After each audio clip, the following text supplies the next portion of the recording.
happy to get to be with you all. It is pretty cool to see some of the college Republicans sitting down here that we met last night.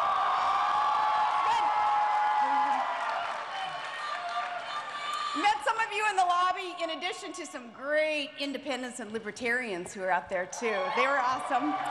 And then last night too, meeting some of our proud, wonderful members of the military. I love you guys, you're my heroes. I love you because I love freedom. And like I always say, if you love your freedom, thank a vet. We thank you guys. It's really, really good to be here today. I love coming back here because there are always so many young people, or as you're known by the folks across the river, Obamacare suckers. Yep, you are the ones, right? You're the ones who'll pay the bills in our brave new world. They forgot that part, didn't they, when they said that you were the change that you were waiting for. Turns out you have the change that they were waiting for. You have the change, you have the 5s, the 10s, and the 20s. Well, it is great to be back here because this is the place, CPAC is known as the place where the future of conservatism always starts. Whether it was Ronald Reagan back in '75 or Dr. Ben Carson just last year, this is where it starts. And it's because of you and your energy, your commitment to the greatest country on earth and everything that makes her exceptional. It's because of you. So I look at you and I look out at the year ahead and I feel good about America. Now, when we were here last year, there was some reeling going on because of the election results, and our fellow Americans had decided, evidently, to double down on hopey-changey and the sages of the Beltway and their sock puppets at MSLSD. Hot tip, Mark Levin. They said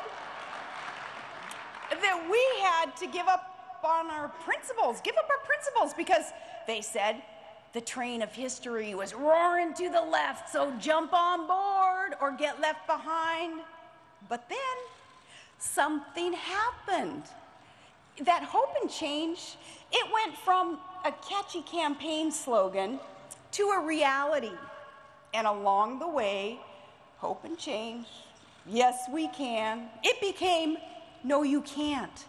No, you can't log on to the website. No, you can't keep your health care. No, you can't make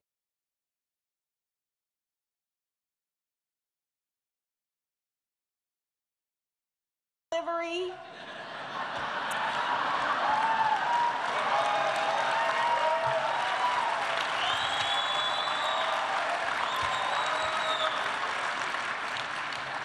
But yes, something did happen. We became a wiser republic than a year ago. Americans know now what the giants of our movement had always told us. People like Friedman and Reagan and Margaret Thatcher. They always said, there ain't no such thing as a free lunch. There is no free birth control. There's no free phone. There's no free doctor visits. There's no free Fritos. There's no free ride. Someone pays, someone always pays. And if you don't know who that someone is, it's probably you.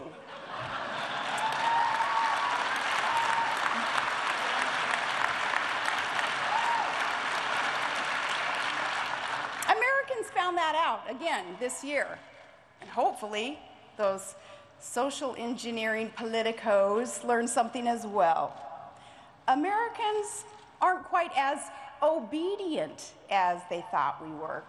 See, they set up a lot of hoops, making us pay for insurance that we don't want, don't need, telling us, nothing to see in Benghazi, move along, move along. nor at the IRS. Nothing amiss. Not even a smidgen. No.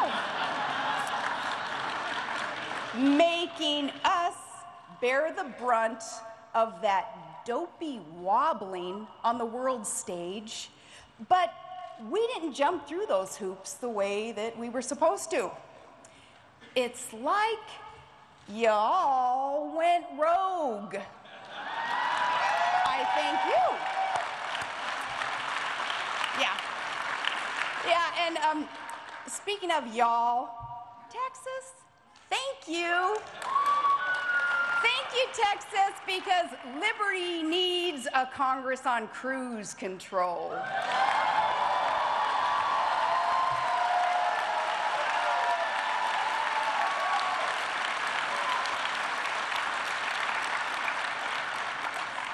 Yes, last year something did happen. The awakening began, and Senator Ted Cruz helped keep them awake. His filibuster, it worked in waking people up to the folly of a government takeover of another 1/6 of our economy. He forced debate. He told his colleagues it was time to stand up, time to use the tools of the Constitution, the power of the purse, to fulfill their campaign promises and to stop Obamacare. But our army balked. We'd hoped that they were just reloading, but instead they retreated. And worse, they joined the lapdogs in the lamestream to trash the foot soldiers who had fought for America.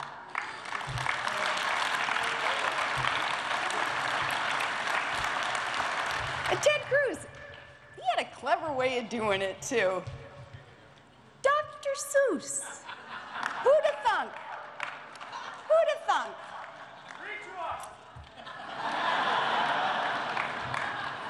Yeah, good idea. Maybe I'll just ad-lib something. Yeah, I'm sure. Okay. But there he was, reading it on the floor of the Senate, and through airwaves, he was telling his kids, "I'm thinking of you. Thinking of all our kids." And I have 5 kids. So reading Green Eggs and Ham over all those years to each one, you know, man, you totally have it memorized by the time, especially by the time Trig was born. So I had to spice it up a bit. And little Trig, lucky little fella, his bedtime story, now it goes something like this. "I do not like this Uncle Sam. I do not like his healthcare scam. I do not like..."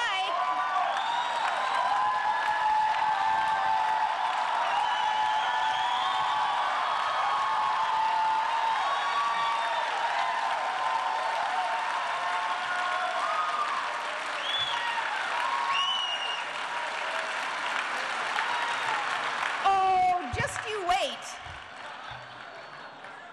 "I do not like these dirty crooks, or how they lie and cook the books. I do not like when Congress stills. I do not like their crony dills. I do not like this spying, man.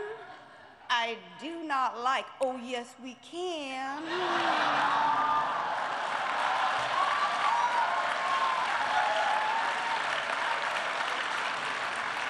"I do not like this spending spree. We're smart, we know there's nothing free. I do not like reporter smug replies when I complain about their lies.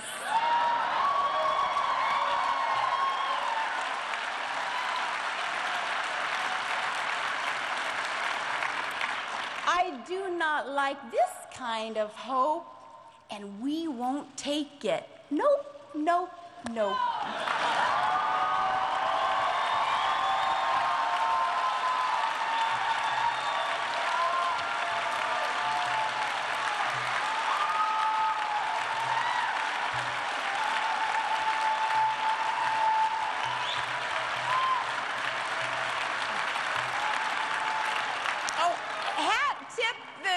I saw a couple lines on the internet on that, and I winged the other ones. Okay. But friends, Ted Cruz and Mike Lee and Paul and Gowdy and Gosar and Gomer, etc. We've got some good guys in there. Good guys who, they're good guys. They carry the common sense gene, right? The common sense gene. And they know that we are a nation with a government, not the other way around. They're constitutionalists. And they were sent to D.C. to fight the battle there for us. So it's time. It's time that we send them reinforcements. They need their reinforcements because, you see, families are hurting today. Hard workers, hard-working families, they're caught between the crony capitalism that benefits the politically connected and the income redistribution that benefits the politically favored. But still, I feel good about America because conservatives haven't forgotten the America beyond live. That's where you'll find amazing America. We're staying true to our principles. Got real solutions to real problems, and you got to hear some of those solutions the last couple of days. And you're not just sitting back, just hanging with the Choom Gang. I hope you're not. Just letting D.C. control the people and bankrupt our country in order to fundamentally transform it. Now, that's why I feel good, because you're not just putting up with this. We do have some great pro-freedom, free market, pro-family, bitter clingers and wingers, AKA great leaders there. And they're proposing ways to actually help the middle class and allow equal opportunity to work. And then through self-initiative, let everyone be lifted and succeed. That's why I feel good. And because I hear from you, and I see you, I just feel that we know we've got each other's back, and I feel that you know that this is the stirring of a great awakening. I do believe that the eyes of America are open. Unfortunately, though, some would want you to just hit the snooze button and roll back over like, hush, America, go back to sleep, little lambs. Go back to sleep, close those eyes. Some of these folks are in the GOP establishment. Well, and they are a different breed of cat.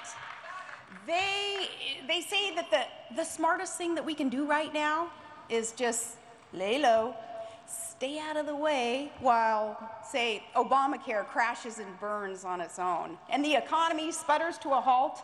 Well, forget that solvency and sovereignty stuff. Just lay low.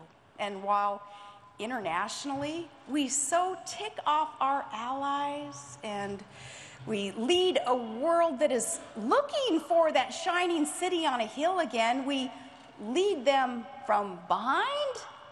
The result is some very, very, very bad dudes gain ground. This, instead of putting the fear of God in our enemies, well, proving peace through strength, and that is only brought to you courtesy of the red, white, and blue. That's only what the United States military can do.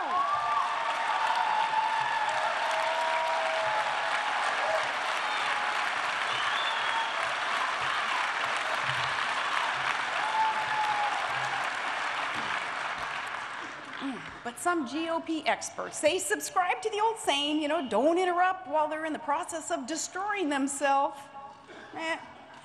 May be true, but you do interrupt when they are in the process of destroying your country. So that's what we're gonna do. We're gonna stop them. 2014, we're gonna stop them. And by the way, you complacent ones who had just shined the boot that would stomp on our neck, working the statist agenda of Obama's, this applies to you too in the 2016 presidential race.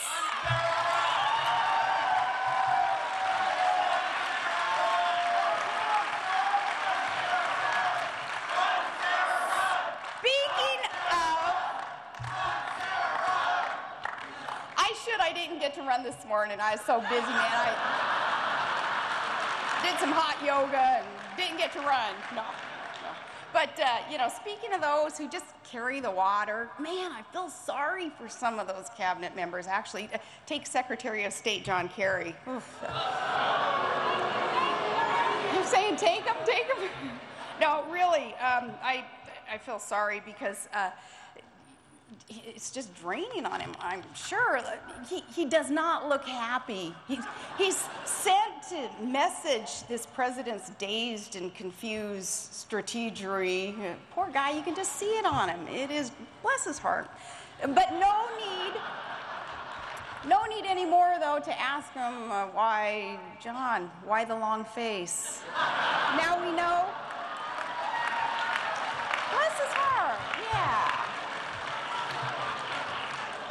Yeah, those policies that the cabinet has to explain and justify, how do you convey to Putin the threat that sounds like, Vladimir, don't mess around or you're going to feel my flexibility, because I got a phone and I got a pen and I can dial really fast and poke you with my pen. Pinky promise. No. Promises? This is the guy who promised to provide for the sick, but there are more uninsured today than when Obama began all of this. He promised jobs for the jobless, but fewer people work today than since the peanut farmer was our president. And the average family is bringing home $4,000 less today than when Obama started all this. He promised us a safe, peaceful world. Promised he's got Al-Qaeda on the run. Yeah, perhaps towards us. And safer? He would gut our arsenal while he allows others, enemies, to enrich theirs. Oh, man, that's just like a liberal on gun control. Mr. President, the only thing that stops a bad guy with a nuke is a good guy with a nuke. Active NRA.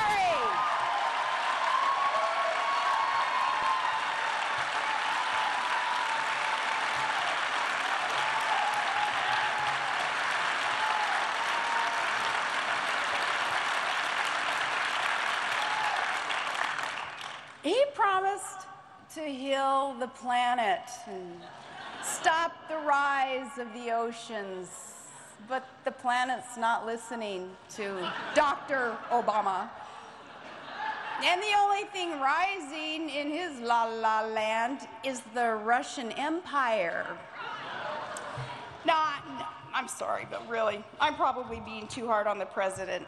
After all, who could have seen this coming?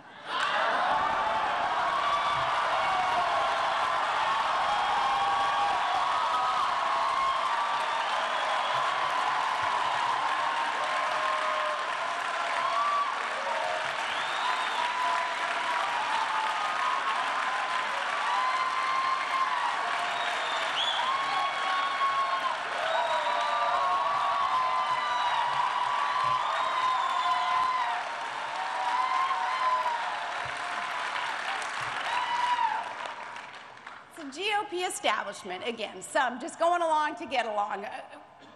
We need another come to Jesus meeting. It's time. And bottom line is, today, the Democrats' agenda is a lost cause. President Obama, though, he's nothing if not poll tested. So even he knows that the deep issue of our time is that oppressive stagnation facing the middle class, those good working class families that just can't get ahead. And that's why he baits the GOP establishment into kind of a tit for tat over things to distract. And then they pander, and he in the White House, they do such damage. But their agenda, it's failure and fiasco on steroids. So America is counting on the GOP to get it right.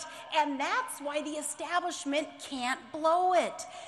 No Republican gets elected promising higher taxes, wasteful spending, increased debt, bigger government. Rewarding lawbreakers via amnesty? No. So why are they voting for these things now? And why reward them with your vote? GOP Beltway boys.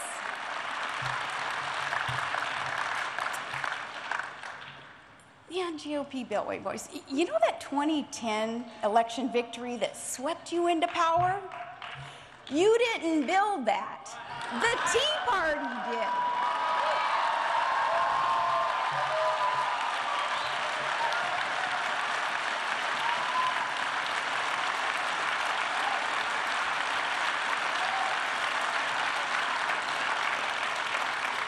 So dance with the one that brought you, and you want another sweep? Then grab a broom and join us at the party. Yes, in this awakening, eyes are open, we're stronger now, we're wiser now, and God knows we are hungry, and there aren't enough low-information voters in the country to save the other side this year if we don't retreat. And when we meet next, Lord willing, Harry Reid, either he will be the Senate Minority Leader or a blackjack dealer in Vegas, where everything stays in Vegas. Okay, another reason, though, to feel good about our future and our movement is because culturally, man, we are pushing back against, well, some would call these perpetual panties in a wad people. And you know them. These folks, man, they're quick with a quote about some latest outrage against the latest victimized identity group. They're professionals at taking offense. It's what they do. And their media minions are even quicker at seeking them out and publicizing their manufactured outrage. The play is always the same. Someone on the right says something that's not politically correct, then just once or twice. Or, you know, it can be distorted to not sound politically correct. And these perpetually wadded up people, they get to work and they claim to want tolerance and open debate, but you know, the goal of theirs really is the complete opposite. Their goal is to shut up anyone who doesn't toe their line. Man, whatever happened, if you see or heard something that kind of bugged you, buck up or stay in the truck. That's how we grew up.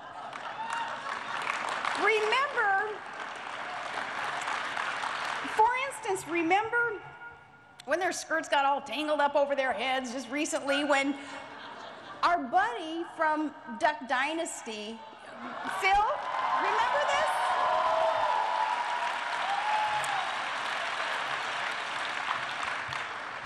this? Here's Phil. He's talking about faith with a reporter from GQ. First mistake. But in between saying that he loves humanity, he loves all us sinners, and leave it to God to judge, well, he quoted the Bible, and he got colorful in expressing his opinion. So what did that brilliant TV network do? They fired him. Yeah, they canned the devout Christian for expressing his devout Christian views on a television show about his devout Christian family. Yeah. Oh, yeah, because nothing's ever wrong or nothing out of line on cable TV. It's those executives who get to school America on standards. Yeah, they're the ones. Right. Well, in another time, though, that might have been it. Phil would have stayed fired. But not now. Not this time. People all over America knew. It wasn't just wingers and clingers with TV shows. People all over America understood that Phil's right to express himself, that fight that he had to undertake, well, that was all about our right to express ourselves. His fight was our fight, and we pushed back, and we won.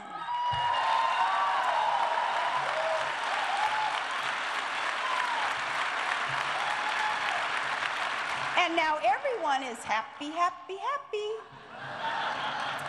You know, these are the same fainting couch liberals whining that we disrespect women.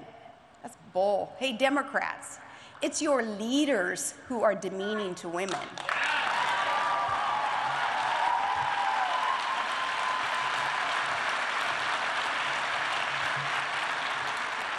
Liberals seem to think that the women of America are just cheap dates, you know.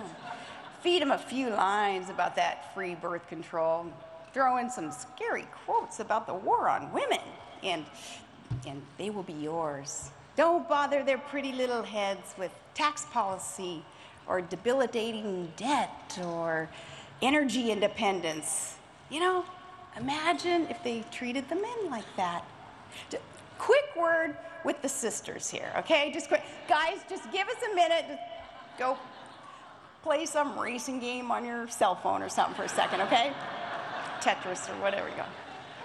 Okay, I talked to the ladies just for a second here. Girls, we know better than to fall for that victimization line from the president and his party. I know you know better. But if you have a friend or a sister or a roommate falling for this hooey, you gotta set them straight. Ask them, who's really stereotyping you? Is it the people who believe that you are a thinking, achieving, striving, strong individual? Or those who put you in a box and they define you still by body parts, enticing girls to think that they need these guys to grow government to take care of them? Women, don't let them use you unless you choose to be their political pawn or just their piece of accessory on their arm. Honey, that's not liberation, that's subjugation, and this sisterhood fights against that.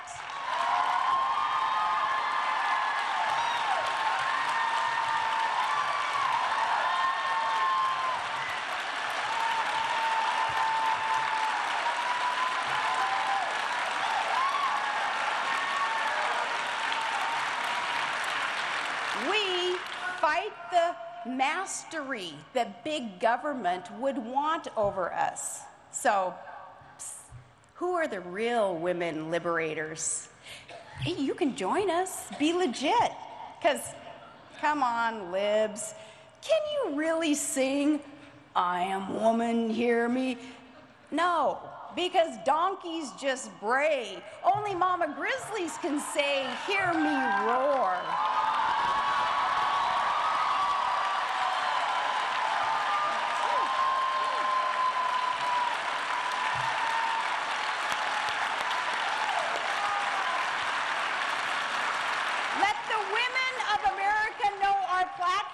Our values, its independence, its work ethic, its family, faith, and freedom. Be bold in making our case. We're the heirs of Thatcher and Stanton and Anthony, so stop apologizing and start evangelizing and infiltrating, influencing pop culture. If the boys aren't up to the challenge, conservative women are happy to lead the charge. Yes.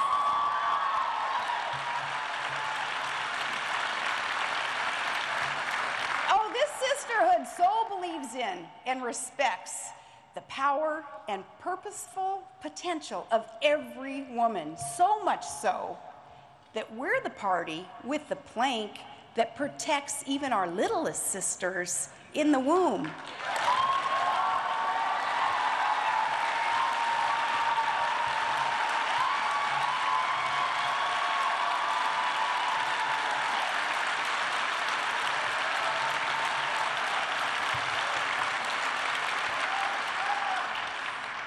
Friends, last year I stood here and I declared that we're not here to rebrand a party.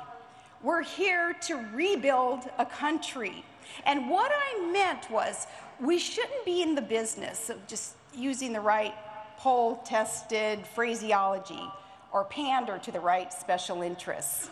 No, we're in the business of digging ourselves out of debt and restoring competitiveness, educating our children, and liberating our potential. Truth be told, think it's from coming from a very diverse family and having a diverse career and being independent. I don't care what you call yourself or how you rebrand a party. If you stand for those right things, I stand with you. And to stand here is to stand on the shoulders of giants, the men and women who've come before at podiums like this, in front of patriots like you. You're the key. You are what matters in all of this. But they, coming before, devoting their lives to preserving and protecting what is best in us. Some were veterans, some politicians, some housewives, speaking to soldiers, students, and teachers, and firemen, fishermen, farmers of every race, color, and creed. All were part of a remarkable movement of freedom and human flourishing, and for all that they have given us, all they achieved, such a great price they paid. In their honor, work hard and feel good, knowing that the best is yet to come. This is a great awakening. The age of Obama is almost over.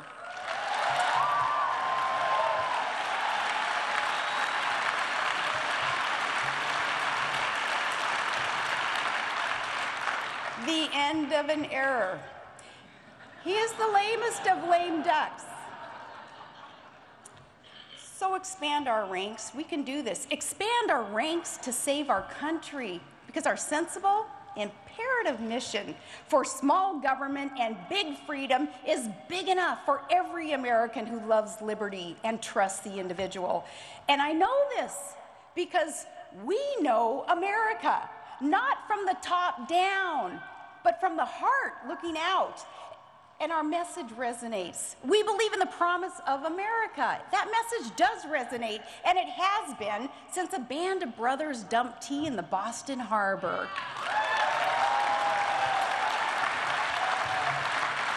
We have got to be that band of brothers and sisters again, not to fundamentally transform America, but to save it and to fundamentally restore the promise of America. And it is because of you. It's we the people, because of you, that I have never been more optimistic about the future of our one nation under God.